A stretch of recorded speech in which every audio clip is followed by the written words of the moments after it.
Lëvizja Fol në Kosovë, një organizatë jo qeveritare, ka publikuar raportin Matësi i të vërtetës,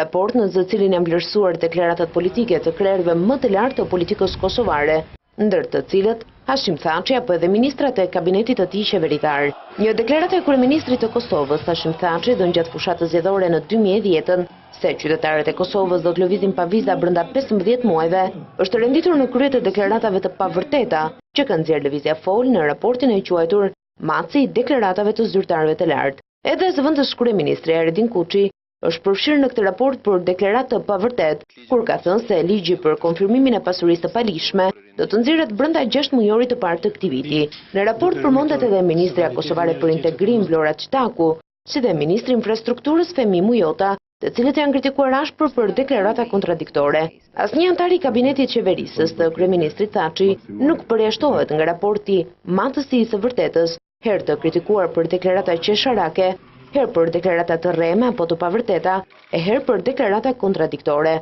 Përfaqësues televizjes Fol kanë deklaruar se për Kosovën, një vend që synon proceset e demokratizimit, nuk mund të ketë udhëheqës që flasin pa ndërprerë, por që gjithnjë ato mbeten thjesht fjalë. Por në mesin e gjithë këtyre deklaratave që lëvizja Foli konsideron të pavërteta, ka një deklaratë të vërtetë, e ajo është deklarata e Uleksit, se nuk është duke u bërë asgjë në luftën kundër korrupsionit në nivele të larta.